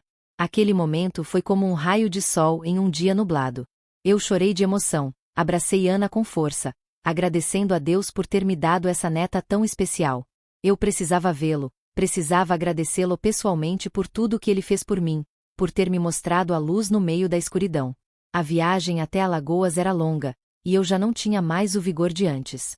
Mas a vontade de reencontrar Gabriel era maior que qualquer cansaço. Maria, minha filha, preocupada com a minha saúde, se ofereceu para ir comigo. E Ana, claro, não quis ficar de fora dessa aventura. Fomos nós três, as 3 gerações de mulheres da minha família, em busca de um pedaço do meu passado. Chegamos à pequena cidade alagoana depois de um dia inteiro de viagem. A cidade era simples, pacata, com um ar de interior que me lembrava minha própria Juazeiro. Perguntamos pelo Dr. Gabriel, e as pessoas nos indicaram o posto de saúde, um prédio modesto, mas bem cuidado, no centro da cidade. Meu coração batia forte enquanto eu me aproximava da porta. As mãos tremiam, e uma mistura de ansiedade e emoção me invadia. Será que ele me reconheceria? Será que se lembraria da menina que ele ensinou a ler no meio da noite? Entramos no posto. O lugar estava cheio de gente, e um médico, com jaleco branco e óculos na ponta do nariz, atendia um paciente. Seus cabelos eram grisalhos, o rosto marcado pelas rugas do tempo, mas o sorriso. O sorriso era o mesmo. Era Gabriel. Meu Gabriel. Esperei ele terminar o atendimento, observando-o de longe. Ele era um homem gentil, atencioso com os pacientes, com uma aura de paz que me acalmava. Quando ele finalmente olhou em nossa direção, nossos olhos se encontraram. Ele me olhou com curiosidade, sem me reconhecer de imediato. Eu dei um passo à frente, com a voz embargada. Gabriel? É você. Ele franziu a testa, tentando me identificar. Sim, sou eu. Em que posso ajudar, senhora? Sou eu, Gabriel. Lúcia. A menina da fazenda de seu pai. A que você ensinou a ler. Os olhos dele se arregalaram. O sorriso dele se abriu, um sorriso de pura surpresa e emoção. Ele largou a caneta, se levantou e veio em minha direção, me abraçando forte, um abraço que me levou de volta àquele quartinho escuro, às noites de aprendizado, aos sonhos de liberdade. Lúcia! Meu Deus, Lúcia! É você! Eu nunca mais tive notícias suas. Nós nos sentamos em um canto da sala de espera, e ele me contou sua vida. Que ele tinha fugido da fazenda de seu Antônio alguns anos depois da minha fuga, não aguentando mais a crueldade da família. Que tinha se dedicado aos estudos, com a paixão pela leitura que eu tanto admirava, e se tornou médico, para ajudar as pessoas. Ele nunca esqueceu a menina que ele ensinou a ler, e muitas vezes pensava em mim, em como eu estaria.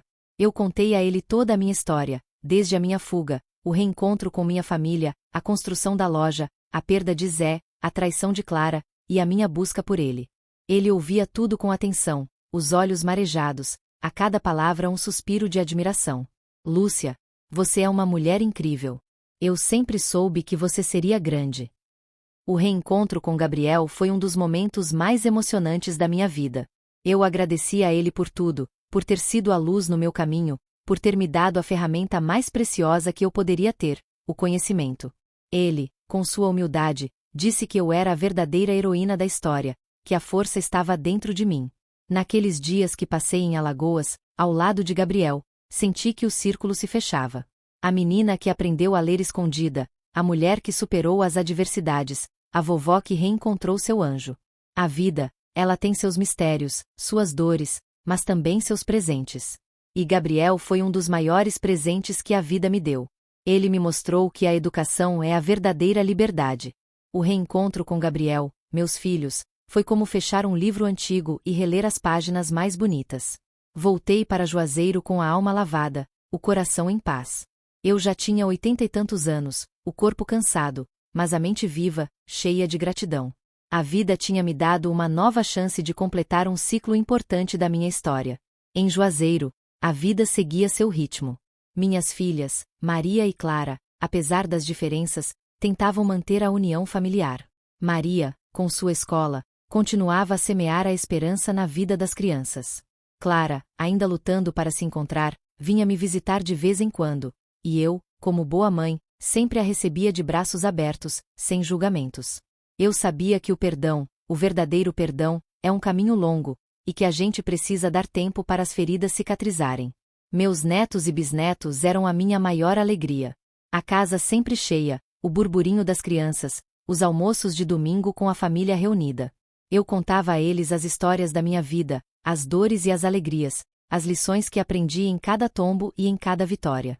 Eles ouviam com atenção, e eu via em seus olhos a curiosidade, a admiração, o amor.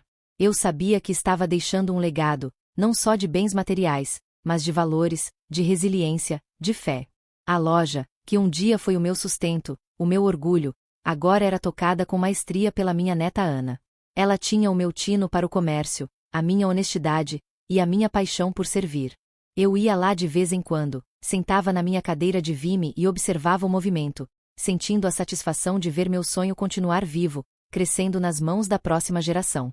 Com o passar dos anos, comecei a refletir sobre a importância de contar a minha história. Eu percebi que minha vida não era apenas minha, mas que ela podia ser uma inspiração para outras pessoas. As palestras que eu dava já não eram suficientes.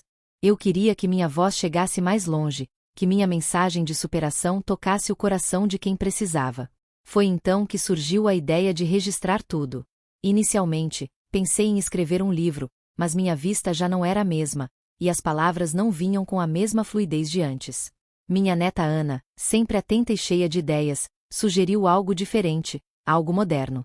Vovó, ela disse, por que a senhora não conta sua história para uma câmera? A gente grava, edita e coloca na internet. Assim, sua voz vai chegar a milhares de pessoas. A princípio, fiquei ressabiada. Uma câmera. Eu, uma senhora de roça, acostumada com a lida e o silêncio do sertão, me expor assim? Mas Ana me convenceu. Vovó, sua história é forte, é inspiradora. As pessoas precisam ouvir. E não é sobre a câmera, é sobre a sua voz, a sua verdade. E aqui estou eu, meus filhos, diante dessa câmera, desfiando as memórias da minha vida. Não é fácil, não. Cada palavra que sai da minha boca me faz reviver dores antigas, me faz chorar as lágrimas que eu pensei que já tinham secado. Mas também me faz sentir a força que me trouxe até aqui, a gratidão por cada pessoa que cruzou meu caminho, por cada lição que a vida me deu. Eu sei que a vida de vocês, jovens, é diferente da minha. O mundo mudou, a tecnologia avançou, mas a essência do ser humano, as dores, as alegrias, os desafios, continuam os mesmos. E é por isso que eu quero que vocês ouçam minha história, para que ela possa servir de guia, de inspiração, de um abraço apertado nos momentos de dificuldade. Eu não sou uma heroína, meus filhos. Sou apenas uma mulher que se recusou a ser vítima, que escolheu lutar, que encontrou a força dentro de si para se reerguer. E se a minha história puder tocar o coração de apenas uma pessoa, se puder dar a ela a esperança de que é possível superar, de que é possível recomeçar, então todo o sofrimento terá valido a pena. A vida é uma jornada, meus amores, cheia de curvas, de altos e baixos. Mas se a gente tiver fé, se a gente tiver coragem, se a gente tiver amor, a gente consegue chegar onde quer, e se tornar quem a gente nasceu para ser. Essa é a minha verdade, e é a verdade que eu deixo para vocês. Meus queridos, estar aqui, desabafando assim, me faz lembrar de cada detalhe, cada cheiro, cada dor e cada alegria. A gente pensa que esquece, mas o coração guarda tudo, bem guardadinho. E agora, com essa câmera, parece que a gente abre o baú e deixa tudo vir à tona. É um alívio, um peso que sai dos ombros, viu? Depois que reencontrei Gabriel, a vida me trouxe uma paz diferente, uma espécie de completude. Era como se a última peça do meu quebra-cabeça emocional tivesse se encaixado. Eu estava velha, sim, mas me sentia mais forte do que nunca. A velhice, para mim, não era um fardo, mas uma coroa. A coroa de uma vida bem vivida, com suas lutas e suas vitórias. Eu passava meus dias na minha casa, agora um lar cheio de histórias e risadas. Minhas filhas, Maria e Clara, apesar de suas diferenças, encontravam um jeito de se conectar. Maria, a professora, continuava seu trabalho incansável na Escola Esperança, e eu ia lá sempre que podia, para ver as crianças aprendendo, correndo, sonhando. Era a realização de um desejo antigo, ver a educação florescer onde antes só havia ignorância. Clara, minha Clara. Ela ainda me dava preocupação, claro. A vida dela era um turbilhão de altos e baixos. Ela se casou, teve filhos, mas as dificuldades financeiras e os problemas no casamento a perseguiam. Eu a visitava na cidade vizinha, levava umas comidinhas, dava uns conselhos, mas ela parecia ter um bloqueio, uma dificuldade em se estabilizar. A dor da traição nunca foi completamente embora, mas o amor de mãe, esse é maior que qualquer mágoa, viu? Eu a abraçava, dizia que a amava, e pedia a Deus que a guiasse. Minha neta Ana, filha de Clara, era a minha maior alegria na loja. Ela tocava o negócio com uma paixão que me lembrava de mim mesma quando jovem. Eu a via crescer, se tornar uma mulher forte e empreendedora, e sentia um orgulho imenso. Era como se ela carregasse a chama do meu legado, e isso me dava uma paz que dinheiro nenhum compra. Os domingos eram sagrados na minha casa. A família inteira se reunia para o almoço, um verdadeiro banquete de risadas, de causos e de muito carinho. Meus netos e bisnetos corriam pelo quintal, e eu, da minha cadeira de balanço, observava aquela algazarra, sentindo o calor da família me envolvendo. Contava minhas histórias para eles, as aventuras do sertão, os perrengues da fazenda, a alegria de encontrar o amor. Eles ouviam com atenção, e eu via nos seus olhos o fascínio, a curiosidade. Com a idade, vieram também as lembranças mais vívidas dos meus pais, Maria Flor e Pedro. Eu sentia falta do cheiro da minha mãe, do abraço apertado do meu pai. As vozes deles, as rezas, os cantos de ninar. Tudo vinha à tona, e eu chorava de saudade, mas também de gratidão por ter tido pais tão maravilhosos, que me amaram e me protegeram como puderam, mesmo na miséria. Comecei a me dedicar mais às minhas memórias, a organizar as poucas fotos antigas que eu tinha, os bilhetes, as cartas. Queria deixar um registro para minha família, para que eles soubessem de onde vieram, das lutas que seus antepassados enfrentaram. A história da nossa família, eu sabia, era uma história de força, de superação, de fé. Eu olhava para minhas mãos enrugadas, para as marcas do tempo em meu rosto, e via em cada ruga uma história, em cada cicatriz uma batalha vencida. Eu não tinha mais medo da morte, meus filhos. Eu sabia que a minha missão tinha sido cumprida. Eu tinha vivido uma vida plena, com todos os seus desafios e todas as suas bênçãos. E agora, com essa gravação, sinto que estou selando meu legado. Deixando para vocês, para o mundo, a minha verdade nua e crua. Sem floreios, sem mentiras. Apenas a história de uma mulher que veio do nada, que enfrentou o inferno, e que conseguiu construir o seu próprio céu. Meus filhos, a vida é um emaranhado de lembranças, e à medida que a gente envelhece, elas se misturam, se embaralham, mas algumas permanecem nítidas, como fotografias guardadas com carinho. E por mais que o tempo passe, a gente nunca esquece as pessoas que nos marcaram, para o bem ou para o mal. Eu já estava beirando os 90 anos quando o corpo começou a dar sinais mais fortes de cansaço. As pernas já não me levavam para longe, e a vista, que um dia foi tão aguçada para ler os livros de Gabriel, agora me traía em muitas leituras. Mas a cabeça continuava fervilhando de memórias e de uma vontade imensa de viver cada dia como se fosse o último. Maria, minha filha, a professora, era a minha sombra, o meu anjo da guarda. Ela cuidava de mim com um carinho que só uma filha pode ter, me trazia chá, me contava as novidades da escola, me lia o jornal. E eu, com a voz já um pouco falha, mas com a alma viva, continuava a contar minhas histórias para ela, revisitando cada canto do meu passado. A loja, agora completamente nas mãos de Ana, prosperava como nunca. Ela era uma empreendedora nata, e eu sentia um orgulho imenso de ver meu legado em tão boas mãos. Ana vinha me visitar todos os dias, me trazia as novidades do comércio, pedia conselhos. Era uma alegria ver o brilho nos olhos dela, a paixão pelo trabalho, a mesma paixão que me impulsionou tantos anos atrás. Clara, minha filha caçula, ainda era uma ferida aberta em meu coração. As notícias dela continuavam difíceis. Ela havia se separado do marido, e os problemas financeiros se acumulavam. Eu, de longe, tentava ajudar como podia, mandando alguma ajuda, pedindo a Maria para ir vê-la. Meu coração de mãe se angustiava, mas eu sabia que cada um tem sua cruz para carregar, e que o perdão é um processo que nem sempre acontece no nosso tempo. Numa tarde, enquanto eu estava na varanda, senti uma pontada no peito, uma dor diferente, que me deixou sem ar. Maria correu para me socorrer, chamou o médico, e eu fui levada às pressas para o hospital. Era o meu corpo me avisando que o tempo estava passando, que a jornada estava chegando ao fim. Os dias no hospital foram longos, e eu me sentia fraca, com a energia se esvaindo aos poucos. Mas minha mente estava lúcida, e eu aproveitei cada momento para agradecer a Deus pela vida que tive, pelas pessoas que me amaram, pelas lições que aprendi. Maria não saía do meu lado, segurando minha mão, rezando comigo. Um dia, enquanto eu estava deitada, senti uma mão suave acariciando meus cabelos. Abri os olhos e vi Clara.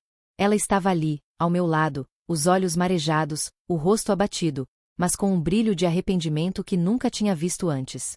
Ela se ajoelhou ao lado da minha cama, pegou minha mão e começou a chorar. Mãe, me perdoa, ela sussurrou, com a voz embargada. Me perdoa por tudo que eu fiz. Eu fui cega, fui tola, e te causei tanta dor. Eu sei que não mereço seu perdão, mas eu te amo, mãe, eu te amo tanto. Meu coração, que estava apertado, se encheu de uma emoção indescritível. Aquelas palavras, vindas de Clara, eram o bálsamo que eu tanto esperava. Eu a abracei, com a pouca força que me restava, e senti as lágrimas dela molharem meu ombro. Eu te perdoo, minha filha. Sempre te perdoei. O amor de mãe é maior que qualquer coisa. Naquele abraço, todas as mágoas se dissolveram. A dor da traição se transformou em alívio. Eu senti que, finalmente, a nossa família estava completa novamente. Clara ficou comigo, cuidando de mim com carinho, conversando, relembrando o passado. Ela me contou de suas lutas, de seus arrependimentos, de seu desejo de recomeçar. E eu a ouvi com atenção, sem julgamentos, apenas com amor. Aquele momento com Clara foi um presente de Deus. Eu senti que minha missão estava cumprida.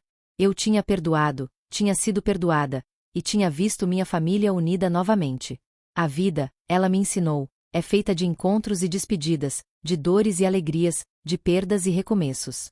E o amor é a única coisa que permanece, que nos sustenta, que nos dá a força para seguir em frente. Eu me sentia leve, em paz, como nunca antes. Eu sabia que a hora estava se aproximando, mas não sentia medo. Eu tinha vivido uma vida plena, tinha amado e sido amada, tinha construído um legado. E agora, era a hora de descansar. Meus amados, as últimas semanas foram um lento caminhar para o descanso. O corpo já não respondia como antes, mas a alma, essa estava mais viva do que nunca. Eu me sentia como um livro aberto, com todas as minhas páginas expostas, prontas para serem lidas. Maria, minha filha, não saía do meu lado. Ela me lia a Bíblia, cantava as cantigas que minha mãe me cantava quando eu era pequena, e me contava as novidades da família, dos netos, dos bisnetos. Clara, que havia voltado para Juazeiro e estava morando com a filha Ana, também me visitava todos os dias. Nossos abraços eram longos, silenciosos, cheios de um perdão mútuo que só o amor de mãe e filha pode proporcionar.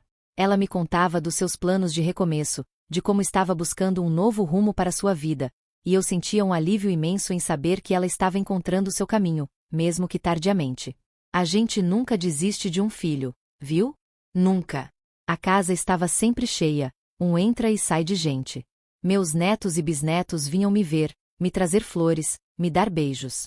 Cada sorriso, cada abraço era um presente, uma confirmação de que a vida, por mais dura que seja, sempre nos recompensa com o amor da família. Eu os via, tão jovens, tão cheios de vida, e sentia uma alegria imensa em saber que eu tinha contribuído para a existência daquela gente toda, daquela árvore que eu ajudei a plantar.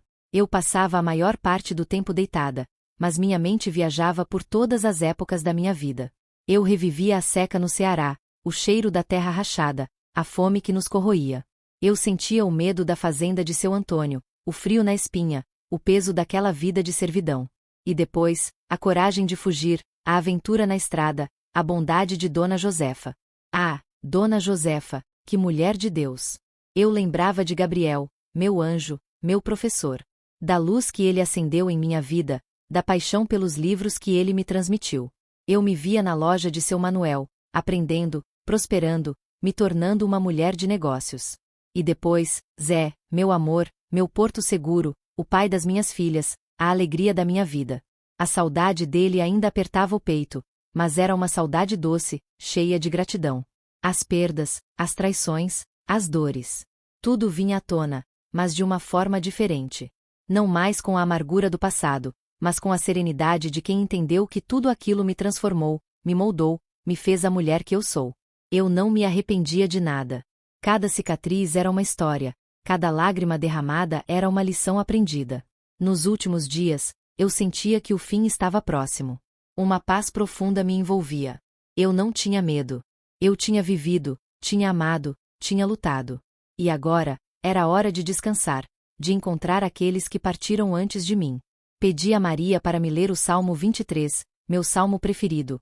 O Senhor é o meu pastor, nada me faltará. Deitar-me faz em pastos verdejantes, guia-me mansamente a águas tranquilas. As palavras me acalmaram, me trouxeram a certeza de que Deus estava comigo, me guiando para um lugar de paz. A cada dia que passava, eu sentia a vida se esvair de mim como areia entre os dedos. Mas não havia desespero, apenas uma calma profunda. Era como se eu estivesse me preparando para uma longa viagem, e a bagagem, essa já estava pronta, cheia de memórias e de amor. Minha casa, o lugar onde construí minha família e onde a vida floresceu, era agora o meu santuário. Maria, minha filha, cuidava de tudo com uma dedicação que me emocionava. Ela lia para mim as notícias do dia, as cartas que chegavam, os recados dos netos e bisnetos. E eu, em meio à sonolência, apenas sorria, sentindo o calor do seu carinho me envolvendo. Clara, em um gesto de redenção que me encheu o coração de alegria, passava as tardes ao meu lado. Ela me contava sobre as aulas de costura que estava fazendo, sobre as pequenas peças que já conseguia produzir. Seus olhos, antes tão cheios de angústia, agora brilhavam com uma nova esperança.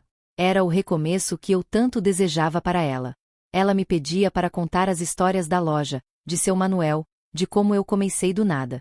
E eu, com a voz fraca, revivia cada momento, sentindo que meu legado estava sendo passado adiante, não só na loja, mas nos corações das minhas filhas. Meus netos e bisnetos, a nova geração da minha família, vinham me visitar em turnos, para não me cansar. Eles me traziam desenhos, cantavam canções, e eu, mesmo sem muita voz, tentava responder a cada pergunta, a cada carinho. Eu via neles a continuidade da minha história, a promessa de um futuro. Eles eram a minha maior herança, o meu maior tesouro. Eu relembrava as noites no quartinho de Gabriel, as letras se formando, as palavras ganhando vida. Aquele conhecimento, a semente que ele plantou em mim, floresceu e deu frutos. Eu tinha vencido a ignorância, a escravidão, e me tornei uma mulher capaz de construir um império, não de poder, mas de dignidade. A cada suspiro, eu sentia a gratidão. Gratidão pela vida, por tudo que ela me trouxe, o bom e o ruim. Gratidão pelas pessoas que me estenderam a mão, que me ensinaram, que me amaram. Dona Josefa, meu porto seguro. Seu Manuel, meu mestre. Zé, meu eterno amor. Gabriel, meu anjo. E minhas filhas, meus netos, meus bisnetos, a minha razão de viver. A vida me ensinou que o sofrimento é inevitável, mas o desespero é uma escolha. E eu escolhi a fé, a resiliência, o amor. Eu escolhi ser forte, mesmo nos momentos mais sombrios. E essa escolha me trouxe até aqui, à beira de uma jornada, com o coração em paz e a alma leve. Eu não tinha mais medo do que viria. Eu sabia que estava indo para um lugar melhor, para o reencontro com aqueles que partiram antes de mim. E eu levaria comigo a certeza de que a vida valeu a pena, cada passo, cada lágrima, cada sorriso. Meus amores, o corpo enfraquecia, mas a mente, essa viajava para longe, revisitando cada canto da minha longa vida. Eu via os rostos dos meus pais, Maria Flor e Pedro, tão jovens, tão cheios de esperança, antes da seca cruel que nos castigou. Sentia o cheiro da terra molhada depois da chuva, o coachar dos sapos no brejo de Juazeiro, o canto melancólico do sabiá. Lembrava da casinha de taipa, do calor do lar, mesmo na pobreza. Depois, vinha a sombra da fazenda de seu Antônio. O cheiro de fumo e sabonete caro, que antes parecia luxo, agora me trazia náuseas. As mãos gordas de Dona Zulmira, o olhar de desprezo. As noites no chão frio do quartinho, as lágrimas silenciosas. Aquele medo que me congelava o corpo, a humilhação que me queimava a alma. Mas no meio da escuridão, a luz. A luz de Gabriel. Seus olhos gentis, o livro de contos de fadas, as letras que ganhavam vida sob a lamparina. Ele me abriu um mundo, me deu a chave da liberdade. A fuga. O desespero, o cansaço, a sede na estrada. E depois, a bondade de Dona Josefa, seu abraço materno, o cheiro de galinha caipira com pirão, o alívio de uma cama macia. O reencontro com meu pai e minha mãe, tão magros, tão sofridos. A doença dela, a angústia de não poder ajudar. E a coragem que me veio do fundo da alma para imitar sua assinatura, para pegar o dinheiro da herança, para salvá-la. O primeiro emprego na loja de seu Manuel. O cheiro dos tecidos, as contas, as conversas com as clientes. A confiança que ele depositou em mim, a oportunidade que ele me deu de ser dona do meu próprio nariz. A loja que se tornou minha, o sonho que se realizou. E depois, Zé. Ah, meu Zé. Seu abraço forte, seu olhar bondoso, suas mãos calejadas de carpinteiro. As nossas filhas, Maria e Clara, os risos na casa, os almoços de domingo. O amor simples, mas verdadeiro, que construímos juntos. A dor da perda de Zé, o vazio que ele deixou. E depois, a facada da traição de Clara. O choque, a descrença, a tristeza profunda de ver uma filha se perder. As provas, a confrontação, o perdão doloroso, mas necessário. E a redenção, o retorno de Clara, seus olhos marejados de arrependimento, o abraço que selou a paz entre nós. Eu vi a minha família crescendo, se multiplicando. Meus netos, meus bisnetos, a nova geração, carregando um pedaço de mim em cada um. A loja da Lúcia, prosperando nas mãos de Ana. A escola Esperança de Maria, semeando conhecimento e esperança. Um legado de luta, de superação, de amor. Eu não era mais a menina assustada do sertão. Eu era a vovó Lúcia. Uma mulher que viveu intensamente, que amou profundamente, que sofreu, mas que nunca, nunca desistiu. O corpo cansado, sim, mas a alma em festa, pronta para o descanso. Eu me preparava para a última viagem, a mais importante de todas.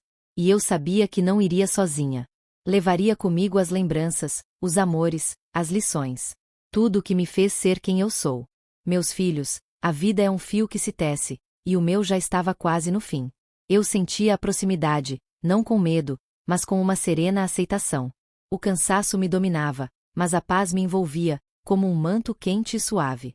Nos últimos dias, a família se revezava ao meu lado. Maria, minha filha, com a voz embargada, lia para mim as passagens da Bíblia que eu mais gostava. Seus olhos, sempre tão fortes, agora estavam marejados, mas ela se mantinha firme, como sempre. Clara, minha caçula, me trazia as notícias da loja, os tecidos novos, as ideias de Ana. Ela falava com um brilho nos olhos que eu há muito não via, e eu sabia que ela estava realmente em um novo caminho. Nossos abraços eram longos, silenciosos, repletos de todo o amor e perdão que havíamos construído. Meus netos e bisnetos vinham em romaria. As crianças corriam pelo quarto, trazendo a alegria da vida nova, o burburinho que tanto amei. Eles me beijavam, me abraçavam, e eu sentia em cada toque a continuidade da minha existência, a certeza de que meu sangue, minhas histórias, minha força continuariam vivos neles. Eu revia cada face, cada sorriso, cada lágrima da minha vida. A seca no Ceará, a fome que apertava, a dor da despedida. A fazenda do seu Antônio, a escuridão, o medo, a escravidão disfarçada. E a luz, a luz que Gabriel acendeu em mim, as letras, as palavras que me libertaram. A bondade de Dona Josefa, meu anjo do sertão. O reencontro com meus pais, a luta pela vida da minha mãe, a honestidade do meu pai. A loja de seu Manuel, meu primeiro passo para a liberdade. O trabalho árduo, as noites sem dormir, a conquista de cada centavo. A chegada de Zé, meu amor, meu porto seguro, o pai das minhas filhas. Os anos de felicidade, de amor, de construção de um lar. A perda dele, a dor que parecia não ter fim. E a traição, sim, a traição de Clara, a ferida mais profunda, que me fez duvidar de tudo. mas também o perdão, a redenção, a certeza de que o amor de mãe supera qualquer mágoa. Eu me sentia leve. As dores do corpo diminuíam, e uma paz imensa me preenchia. Era como se eu estivesse flutuando, sendo levada para um lugar de descanso. Eu havia vivido uma vida plena, com todas as suas curvas e desafios. Não me arrependo de nada, meus filhos. Cada sofrimento me ensinou, cada alegria me fortaleceu. A vida é um presente, e eu usei o meu com toda a força que tive. Lutei, amei, perdoei. E agora, era a hora de partir. Com a certeza de que deixava um legado, não de riquezas, mas de valores, de resiliência, de fé inabalável. Meus olhos se fecharam devagar, e a última imagem que tive foi a do rosto de Maria e Clara, lado a lado, com as mãos dadas. E um sorriso de paz, desenhou-se em meus lábios. A jornada havia chegado ao fim. Agora me conta aqui nos comentários, o que mais te tocou nessa história? Foi a dor? A reviravolta? A coragem? E me diz também de onde você tá me ouvindo, viu? Essa vovó vai ficar toda boba lendo.